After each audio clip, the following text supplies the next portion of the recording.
आज हम अपनी अगली वीडियो लेके आ रहे हैं इंटीग्रेशन। पीछे हमने अपने 4 वीडियो में मैक्सिमम और मिनिमा को आपको समझाने की कोशिश की है। मुझे उम्मीद है कि आप समझ गए होंगे। दोस्तों, आपका सब्सक्रिप्शन बहुत तेजी से हमारा सब्सक्रिप्शन बढ़ रहा है और आपके व्यूज बहुत तेजी से बढ़ रहे हैं। मुझे आपसे उम्मीद है कि आप ज्यादा से ज्यादा इस वीडियो का भरपूर लाभ ले रहे होंगे। तो आप लगातार इस वीडियो को लाइक और शेयर करते रहें, सब्सक्राइब करते रहें, ताकि मैं और ज्यादा वीडियो बनाता रहूं। आज मैं शुरू करता हूं इंटीग्रेशन। ये बहुत इंपॉर्टेंट टॉपिक है और जानते हैं आप कि डिफरेंशियल कैलकुलस से 40% क्वेश्चन बोर्ड में केवल डिफरेंशियल कैलकुलस से पूछता है। ये 40% डिफरेंशियल कैलकुलस में आपके 2 चैप्टर फर्स्ट बुक के हैं और बाकी चैप्टर आपके सेकेंड बुक में, जिसमें इंटीग्रेशन बहुत इंपॉर्टेंट है। तो आज हम चर्चा करेंगे इंटीग्रेशन क्या है, इंट्रोडक्शन ऑफ इंटीग्रेशन, जिसको हिंदी में बोलते हैं समाकलन। समाकलन का इंट्रोडक्शन के बारे में आज हम चर्चा करेंगे। समाकलन क्या है, कैसे बनता है, क्यों आता है, इसका थ्योरेटिकल प्रैक्टिकल क्या वैल्यू है। तो इस वीडियो को आप लास्ट तक जरूर देखें और बड़े ध्यान से देखें ताकि आप इससे कुछ सीख सकें। चलिए हम शुरू करते हैं इंटीग्रेशन। इंटीग्रेशन क्या है, चलिए पीछे से स्टार्ट करते हैं। What is integration? इंटीग्रेशन को पहले हम छोड़ते हैं, पहले हम आते हैं कैलकुलस। कैलकुलस और अब कैलकुलस के बाद, कैलकुलस के पार्ट हमने डिफरेंशियल इक्वेशन पढ़ा है, सॉरी डिफरेंशियल पढ़ा है, डिफरेंशियल कैलकुलस हमने पढ़ लिया है। अब डिफरेंशियल कैलकुलस में हमने पढ़ा कि dy बाई dx ये कहलाता है, ये क्या है, differentiation of y with respect to x।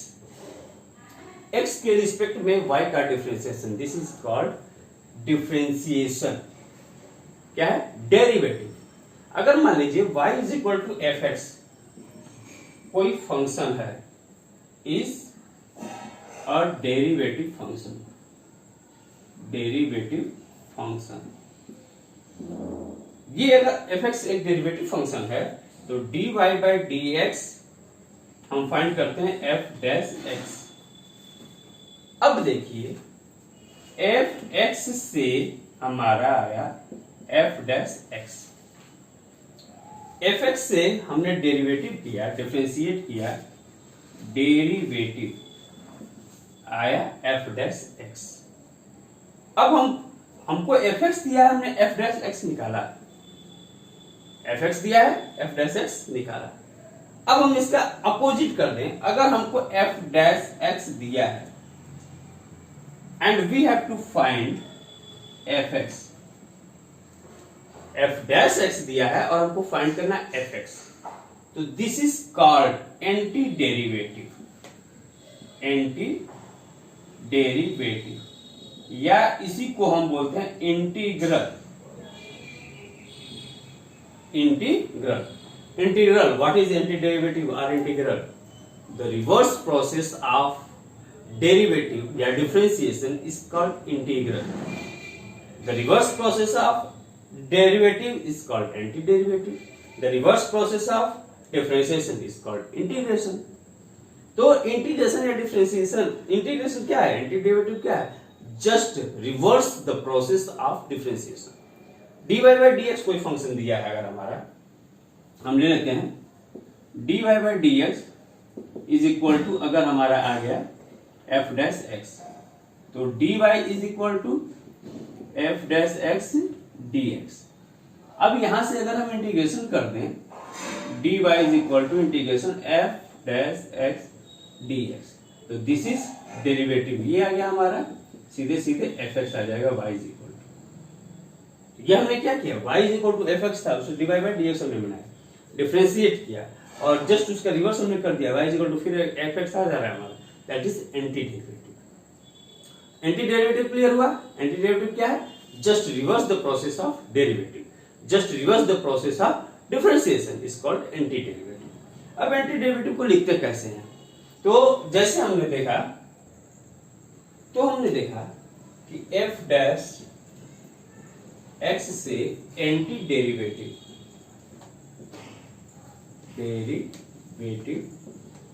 हम पा गए क्या, F x, f dash x का एंटी डेरिवेटिव किया हमने एफ एक्स। अब देखिए होता क्या है, जब हम एफ डैश एक्स या d y by d x निकालते हैं तो पिछले चैप्टर में हमने पढ़ा टेंजेंट एंड नॉर्मल एक टॉपिक है, उसमें हमने पढ़ा d y by d x represent the slope of line. क्या रिप्रेजेंट करता है ये, स्लोप ऑफ लाइन। अब ये स्लोप क्या होगा, किसी कर्व का होगा। किसका स्लोप होगा, किसी कर्व का होगा। तो जैसे मान लीजिए हम कंसीडर करते हैं एक, तो हमने देखा यहां हमारा कोई फंक्शन है मान लीजिए, तो हमने देखा d y by d x equal to slope of line है। तो स्लोप ऑफ लाइन है तो इसका मतलब हमने कर्व ड्रा किया और इसके किसी पॉइंट पे एक स्लोप ड्रा किया। तो हमें एफ डैश एक्स दिया है, that is d y by d x दिया है, तो हमको इसका मतलब वो स्लोप दिया है। अब हमसे ये पूछ रहा है कि वो स्लोप किस कर्व का स्लोप है। स्लोप हमको दिया है, d y by d x क्या है, स्लोप ऑफ लाइन है। तो हमसे ये पूछा है एंटी डेरिवेटिव में कि ये स्लोप किसका कर्व है, इस स्लोप का आप कर्व बताइए। तो हम बताएंगे कि ये स्लोप जो है फला का कर्व है। तो कर्व हमको निकालना है, इसका मतलब पहले कर्व देता था उसका हम स्लोप निकालते थे, किसके द्वारा, डेरिवेटिव के द्वारा। तो डिफरेंशिएशन में क्या हुआ हमारा, डिफरेंशिएशन में क्या हुआ, curve is given and we find slope. और इंटीग्रेशन में क्या होगा, इंटीग्रेशन में क्या होगा, slope is given and we have to find curve. मतलब स्लोप हमको दिया है और कर्व निकालना है। तो ये हो गया हमारा डेरिवेटिव और एंटी डेरिवेटिव। अब जरा कंसीडर करिए कि ये कर्व है हमारा।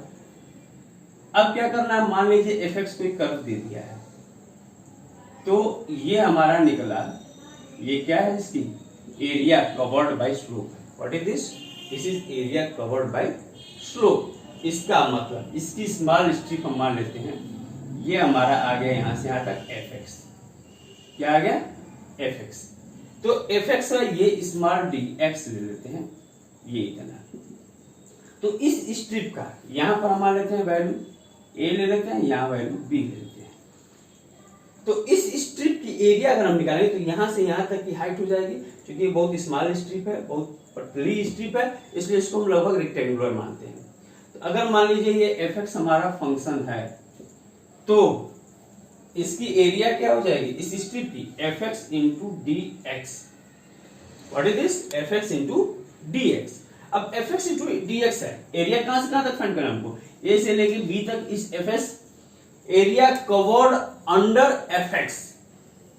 We have to find area covered under f x. Area covered under f x जब निकालेंगे तो ये हो जाएगा f x into d x. अब कहां से कहां तक निकालना है, इस पूरे कर्व का निकालना है, ए से लेके बी तक। अब ए से लेके बी तक, तो ये हो गया ए टू बी, ये हो गया area covered by f x from a to b. इसका मतलब इंटीग्रेशन से और क्या हम फाइंड कर सकते हैं, area covered bye function. Integration से हम क्या फाइंड कर सकते हैं कि स्लोप दिया है और उसके बाद हम उस कर्व को फाइंड कर सकते हैं। तो हम देखते हैं कि dy बाई डी एक्स जो था वो हमारा दिया है। अब देखिए जैसे एक हम एग्जांपल ले लेते हैं, dy by d x equal to दे दिया है x। dy by d x क्या दिया है, x। अब हम देखते हैं कि अगर हम ये आपको दिखाने जा रहे हैं, यहां पर हमने कहा कि डिफरेंशियल जो है वो एक स्लोप देता है और इंटीग्रल पूछता है हमसे कि वो स्लोप किस कर्व का स्लोप है। दैट स्लोप, जो स्लोप दिया ये dy by d x equal to x, तो ये किस कर्व का स्लोप है। तो हमको क्या फाइंड करना है, किस कर्व का स्लोप है, वो हमको कर्व निकालना है इससे। तो इससे क्या करेंगे, तो d y is equal to x d x. अब क्या करते हैं, हम इसको इंटीग्रेट कर देते हैं दोनों तरफ। तो ये डिफरेंशियल इंटीग्रल दोनों एक दूसरे के एंटी हैं, यहां से y आ जाता है और ये आ जाता है हमारा x का इंटीग्रेशन। अभी मैंने आपको फार्मूले नहीं बताया है, इसलिए मैं बता देता हूं, फिर मैं फार्मूला धीरे धीरे डिराइव करते जाऊंगा और आपको समझ में आने लगेगा। तो ये आ गया हमारा x square by 2 plus c एक कांस्टेंट है। ये क्यों आया ये भी मैं बताऊंगा। अब देखिए ये क्या आ गया हमारा y minus c into 2 is equal to x square. This is, अब c की वैल्यू अगर हम ये ले लें तो x square is equal to 2y। This is curve of, this is equation of a parabola. This is equation of parabola. ये आपका एक पैराबोला का इक्वेशन आ गया। अगर c इज इक्वल टू हम यहां पर 0 लेंगे तो ये पैराबोला का इक्वेशन आ गया। c की डिफरेंट वैल्यू लेते जाएंगे तो क्या होगा, यहां से हमको डिफरेंट कर्व्स मिलते जाएंगे, ये हमारे कर्व मिलते जाएंगे। तो इसका मतलब dy बाई dx अगर x दिया है तो यह किसका स्लोप है, किसका स्लोप है, ये एक पैराबोला का स्लोप है। ये क्या है, एक पैराबोला का स्लोप है। तो इससे हमने निकाला कि स्लोप दिया है और कर्व कौन सा वो हम निकालेंगे। इसी के बाद जस्ट हम देखते हैं, अब हम चलते हैं इंटीग्रेशन निकालने पर। कैसे हम इंटीग्रेशन निकालते हैं या डिफरेंशिएशन से कैसे इंटीग्रेशन बनाते हैं। मैंने बताया just inverse process of differentiation is called integration. Differentiation का अपोजिट इनवर्स प्रोसेस इंटीग्रेशन है। अब देखिए यहां से अगर हम ले लेते हैं साइन एक्स का डिफरेंशिएशन, साइन एक्स प्लस 5 मान लीजिए 1 ले लेते हैं। इसका जब डिफरेंशिएशन करते हैं तो ये आता है cos x। D by d x of sine x plus 2 का करते हैं हम, तो ये भी cos x आएगा। अगर हम D by d x of sine x plus 110 ले लिए, ये भी हमारा cos x आ रहा है। इसका मतलब किसी का भी अगर कांस्टेंट के साथ हम ले रहे हैं तो उसका डिफरेंशिएशन क्या हो रहा है, cos x cos x cos x। क्या इसका मतलब ये सब इक्वल है क्या, ये सब आपस में इक्वल है, ऐसा नहीं है। इसी के लिए अगर हमको इंटीग्रेशन की जरूरत पड़ती है तो यहां पर हम इंटीग्रेशन अगर cos x लिखते हैं dx, तो ये आ जाता है हमारा cos x dx आ जाता है हमारा sin x प्लस c क्या हो गया, c एक कोई भी जनरल वैल्यू हो गई। अब ये c जो है ये आप 1 ले, 2 ले, 3 ले, 10 ले, 110 ले, कुछ भी ले, वो इस c पर वैरी कर जाता है। इसलिए जब भी हम इंटीग्रेशन निकालते हैं हमेशा एक कांस्टेंट c उसके साथ जरूर लगाते हैं। यह है हमारा इनडिफिनिट इंटीग्रल के अंतर्गत।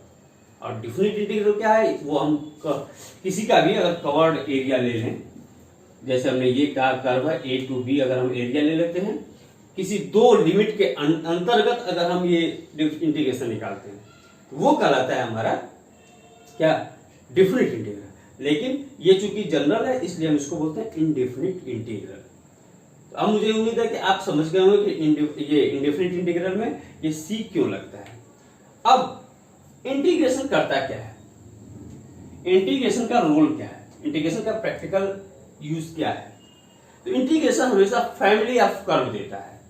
Integration shows the family of curve. Integration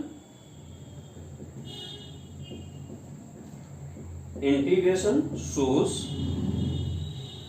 the family of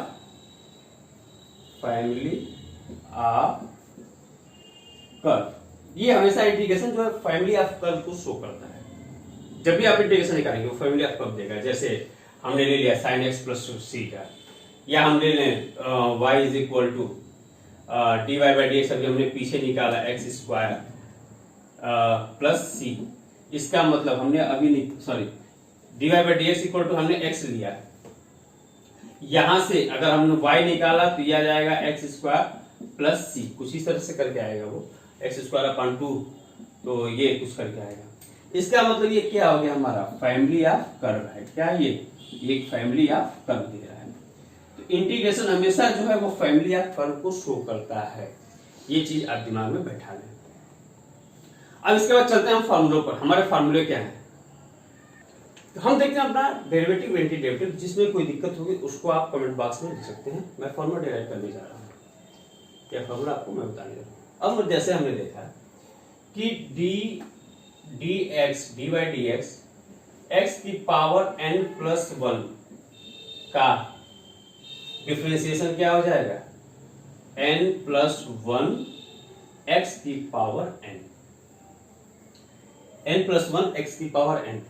अब अगर इसका हमको इंटीग्रेशन निकालना हो x की पावर n का, n की पावर x dx, तो ये आ जाएगा आपका, ये इसके नीचे चला जाएगा ना, तो ये आपका जो x की पावर n प्लस 1 है अपान n प्लस 1 यहाँ आ जाएगा। तो ये हम कर सकते हैं d by d x of this equal to x की पावर n। तो x की पावर n का इंटीग्रेशन यहाँ से क्या हो जाएगा आपका, x की पावर n का इंटीग्रेशन, ये dx यहाँ चला गया, इंटीग्रेशन हो गया, इंटीग्रेशन हो गया, dx हटा यहाँ गया। अब इंटीग्रेशन जब आप मारे तो ये दोनों कट गया, तो यहाँ से x की power n dx is equal to क्या आ गया, x की power n plus 1 upon n plus 1। ये इसका इंटीग्रेशन आ गया। यहाँ देखते हैं इसी फॉर्मूले को यहाँ देखते हैं, x की पावर n प्लस 1 क्या है इसका इंटीग्रेशन, x की power n plus 1 upon n plus 1 और प्लस c हमेशा लगाएंगे। ये हमने आपको बताया, क्यों बताया, क्योंकि फैमिली ऑफ कर्व देता है और ये माना जाता है कि इसने के डिफरेंशिएशन इसके साथ कोई कांस्टेंट लगा भी रहा होगा, नहीं लगा है तो मान लेते हैं c की वैल्यू 0 है, तो उसमें कोई भी कांस्टेंट लगा है वो c की वैल्यू 1 2 3 2 5 कोई भी रियल नंबर कुछ भी हो सकता है, क्योंकि हमेशा फैमिली ऑफ कर्व देता है।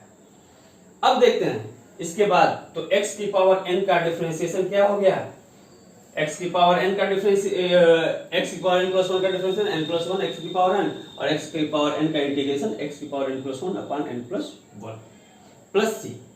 अब देखते हैं d by d x of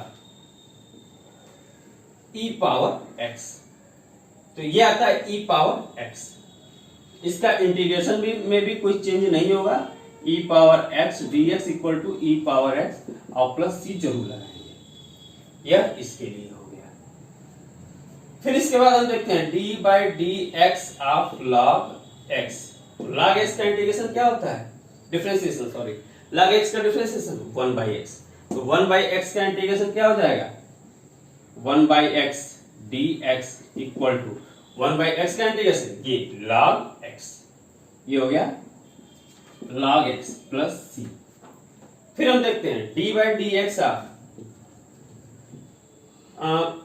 a power x क्या हो जाएगा, a power x log a base e। अब इसका इंटीग्रेशन चाहिए तो ये क्या होगा, इसके नीचे आ जाएगा, क्या होगा, इसके नीचे आ जाएगा। तो integration of a power x dx, इसका इंटीग्रेशन चाहिए हमको, तो ये इसके नीचे आ जाएगा, तो ये जो log a है e है 1 बाई ये हो जाएगा log e बेस a हो जाएगा, ये 1 बाई दिस लेंगे तो ये हो जाएगा। तो इसको हम लिख सकते हैं यहां से a पावर x, ये इसके नीचे आ जाएगा और ये हो जाएगा log e base a plus c हो गया, ये इसका इंटीग्रेशन हो गया, इसका ये हो गया। फिर d by d x of trigonometry कर लेते हैं, थोड़ा सा इसको अपलोड करो फिर मैं ट्रिग्नोमेट्री का बताता हूं। अब यहां से देखिए जरा, d by d x of sine x क्या होता है, cos x, तो यहां से ये हो जाएगा cos x dx equal to sine x plus c। अब देखते हैं हम d by d x of cos x क्या होता है, माइनस साइन x, तो यहां से integration of sine x dx, अब ये जो माइनस है ये इधर ट्रांसफर हो जाएगा, ये हो जाएगा minus cos x plus c। फिर इसके बाद देखते हैं हम d by d x of ten x क्या हो जाएगा, सेक स्क्वायर x। तो अब क्या करेंगे, sec square x dx equal to हो जाएगा क्या, सेक स्क्वायर का क्या था, anti derivative 10x plus c। D by d x of sec x क्या था, sec x into ten x. तो integral sec x into ten x d x equal to क्या हो जाएगा, ये सेक एक्स प्लस सी। फिर d by d x of cosec x equal to minus cosec x into cot x. इसका opposite हो जाएगा integration, cosec x into cot x equal to minus d x equal to minus cosec x. क्या हो जाएगा ये, minus cosec x plus c. एक और बचता है कॉट एक्स का, तो d by d x of cot x minus cosec square x. इसका एंटी डेरिवेटिव क्या होगा, integration of cosec square x d x equal to minus cot x plus c. ये आपके हो गए सारे ट्रिग्नोमेट्री के 6 रिलेशन, 1 2 3 4 5 6। इसको नोट कर लीजिए, फिर मैं बताता हूं आपको इनवर्स ट्रिग्नोमेट्री का। नेक्स्ट बाकी सब फॉर्मूले मैंने लिख दिए हैं, मैं थोड़ा सा आपको इस पर डिस्क्राइब कर देता हूं।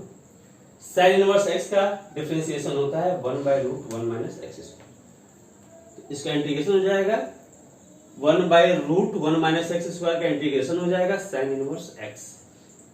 अब देखिए कॉस इनवर्स एक्स का होता है -1/√1 माइनस एक्स स्क्वायर। तो root integration of 1 -√1 minus x square का डिफरेंस इंटीग्रेशन जो है वह साइन इनवर्स एक्स भी होगा और माइनस कॉस इनवर्स एक्स भी हो सकता है। दोनों में से आप कुछ भी लिख सकते हैं। अब आप कहेंगे इसका मतलब सर ये साइन इनवर्स एक्स और कॉस इनवर्स एक्स जो है ये दोनों इक्वल हो गए, यहां से ऐसा नहीं है। ये दोनों वेरी कर जाते हैं इस सी पर, ये दोनों वेरी कर जाते हैं इस सी पर। मैं अभी आपको फिर से एक बार डिफाइन करूंगा इसको। अब देखिए यहां से टेन इनवर्स एक्स है 1/1 प्लस एक्स स्क्वायर है और कॉट इनवर्स एक्स का भी डिफरेंशिएशन -1/1 प्लस एक्स स्क्वायर। तो 1/1 प्लस एक्स स्क्वायर का इंटीग्रेशन जो है टेन इनवर्स एक्स भी होगा और कॉट इनवर्स एक्स भी होगा, बट कॉट इनवर्स माइनस में है। तो 1/1 प्लस एक्स स्क्वायर का इंटीग्रेशन टेन इनवर्स एक्स और माइनस कॉट इनवर्स एक्स। अब देखिए सेक इनवर्स एक्स का differentiation 1/x root x square minus 1 और कोसेक इनवर्स का -1/x root x square minus 1। इसमें देखते हैं हम, तो ये हो जाएगा हमारा 1/x root x square minus 1 का integration sec inverse x plus c भी होगा और minus cosec inverse x plus c भी होगा, दोनों होगा। ये आप नोट कर लीजिए, फिर मैं आपको बताऊंगा कि इस सी पर फर्क क्या पड़ता है, क्यों ये दोनों हम इक्वल नहीं कर सकते हैं। थोड़ा सा मैं सब देता हूं, आप इसको नोट कर लीजिए। देख लिया आपने, नोट कर लिया आपने, ये आपको क्लियर पिक्चर आ रही होगी, उसको आप नोट कर लें। अब मैं देखता हूं इसी के आगे, अब मैं आपको वही डिफाइन करने जा रहा हूं। तो इधर का बस मैं इरेज कर रहा हूं, उधर का आपका जैसा का तैसा रहेगा। देखिए जरा, जैसे मैंने कहा कि आपका integration 1/√1 minus x square equal to sine inverse x plus c और minus cos inverse x plus c, ये दोनों आ रहा है। इसका मतलब कहेंगे सर इसका मतलब साइन इनवर्स एक्स और कॉस इनवर्स एक्स दोनों इक्वल हो जाएगा। यहां से आपका ये तजुर्बा हो सकता है, ये आप क्वेश्चन एराइज कर सकते हैं सर ये दोनों तो इक्वल हो जाएगा, जबकि ऐसा नहीं है, ये दोनों इक्वल नहीं होगा। क्या होगा, ये सी है ना, इसके साथ सी इसीलिए लगा हुआ है कि ये वैरी करेगा। हो सकता है कि हमने निकाल दिया इसका ये वाला ग्राफ, ये ग्राफ हमने निकाल दिया और हमसे एग्जामिनर जो है, क्वेश्चनर जो है वो क्वेश्चन पूछ रहा हो इस ग्राफ के बारे में, या हो सकता है इस ग्राफ के बारे में पूछ रहा क्वेश्चन, तो क्वेश्चन अलग अलग हो सकता है। यही ग्राफ ये ऐसे भी आ सकता है, ग्राफ का तो तरीका तो सबका एक है, बस चेंज अलग हो रहा है। तो ये सी पर ये वैरी करता है। अब सी पर वैरी करने की वजह से ये हम कहेंगे कि ये दोनों कभी इक्वल, साइन इनवर्स एक्स और कॉस इनवर्स एक्स कभी इक्वल नहीं होंगे। हाँ, एक चीज मैं आपको और बता दूं, इंटीग्रेशन में आंसर जो है वो आपके अलग अलग आ सकते हैं। हो सकता है कि क्वेश्चन का आपका आंसर कुछ और है और बुक में दिया हो कुछ और आंसर, ऐसा पॉसिबल है। क्यों? क्योंकि तरीके पर चेंज हो जाता है और वो दोनों आंसर अगर आपके डिफ्रेंशिएट करने पर सेम आ रहे हैं, किसी कोई भी इंटीग्रेशन आपने निकाला, उसका रिजल्ट अगर आप डिफ्रेंशिएट करने पर सेम क्वेश्चन आ गया, तो इसका मतलब आपका भी सही है और बुक का भी आंसर अगर दिया है वो भी सही है। फर्क क्या पड़ रहा है? इस सी पर। आपने हो सकता है कुछ दूसरा सी यूज किया हो और हो सकता है इसने कुछ दूसरा सी यूज किया हो। जैसे मैं कहूं कि 10x का डिफरेंशिएशन करना है या 10 स्क्वायर x का इंटीग्रेशन करना है, तो 10 स्क्वायर x का इंटीग्रेशन एक आता है आपका 10 स्क्वायर x इंटू 1 dx करेंगे। ये मैं आगे बताऊंगा आपको। प्रोडक्ट ऑफ टू फंक्शंस, दो फंक्शन का गुणन का इंटीग्रेशन निकालना, वो मैं आपको बताऊंगा। इससे आप निकालेंगे तो रिजल्ट कुछ हो आएगा। और इसी 10 स्क्वायर को अगर आप लिख देते हैं sec square x plus 1 dx, तो यह आ जाएगा sec स्क्वायर x क्या होता है 10x प्लस 1 का क्या होता है x प्लस c। ये रिजल्ट इसमें कुछ और आ रहा है और इस तरह से आप निकालेंगे तो कुछ और आएगा। दोनों का रिजल्ट अलग अलग है। मान लीजिए एक बच्चे ने इस तरीके से किया, एक बच्चे ने इस तरीके से किया, तो क्या हम कॉपी अगर हमको चेक करना तो क्या कहेंगे कि नहीं ये गलत है, ये तरीका सही है, या हम कहेंगे नहीं ये गलत है ये सही है? ऐसा नहीं, दोनों आंसर सही है। चेंजिंग कहां से हुई? वैरी कहां से किया? तो ये सिर्फ इस जो हमारा प्लस सी आता है, इस प्लस सी के कारण इस सारा वेरिएशन होता है। क्लियर हो गया आपको इंटीग्रेशन? मैंने सारे फॉर्मूले लिख दिए। अब मैं आपको कुछ तरीके बताऊंगा कि कैसे हम इंटीग्रेशन को आगे सॉल्व करेंगे इजीली मेथड से। नेक्स्ट, हाँ, इसमें मैंने देखा एक स्टूडेंट्स ने पूछा कि सर ये अगर हम इसका इंटीग्रेशन दिया है, integration 1/√1 minus x square dx, तो सर कब हम इसको साइन इनवर्स x लिखेंगे और कब हम इसको माइनस कॉस इनवर्स x लिखेंगे? ये कंफ्यूजन में था कि ये c कहां से आ गया, कब साइन इनवर्स x लिखेंगे कब माइनस कॉस इनवर्स x लिखेंगे। अगर दोनों का रिजल्ट सेम है तो आप फ्री हैं ये भी लिखने के लिए और ये भी लिखने के लिए। हाँ, ये जो आपका आंसर अलग अलग आ रहा है ये सिर्फ और सिर्फ इस c पर डिपेंडेंट है। हो सकता है इसमें c की वैल्यू 5 है, इसमें c की वैल्यू 8 आ जाए, तो कुछ भी हो सकता है। और फिर एक दूसरे तो अभी आपका कंफ्यूजन में सोचता हूँ कि खत्म हो गया होगा। सिंपल इसमें क्या करना है, आपसे कोई पूछ दिया 1/√1 माइनस एक्स स्क्वायर का इंटीग्रेशन बताइए। अब आप ये कंफ्यूज ना हो मैं साइन इनवर्स एक्स बोलूँ कि माइनस कॉस इनवर्स, मुंह बना लिए साइन इनवर्स एक्स बोले कि माइनस कॉस इनवर्स एक्स। आप दोनों के लिए फ्री है, आप कुछ भी आंसर दे सकते हैं। हाँ, लेकिन यूज कहाँ कैसे करना होता है, अगर हम क्वेश्चन देखते हैं और क्वेश्चन को हमारा क्वेश्चन के पहले हम अपने ट्रेंड को देखते हैं, हमको क्वेश्चन पूछा क्या है, तो पूछने के अनुसार हम साइन इनवर्स एक्स या माइनस कॉस इनवर्स एक्स है। सेम वही कहानी टेन इनवर्स एक्स और कॉट इनवर्स एक्स की है, सेम सेक इनवर्स एक्स और कोसेक इनवर्स एक्स। इसके बाद हम देखते हैं कि अगर आपका fx इक्वल टू दे दिया है, ये integration of fx plus minus gx, अगर इसका इंटीग्रेशन आपका दिया हुआ है तो ये हो जाएगा इंटीग्रेशन ऑफ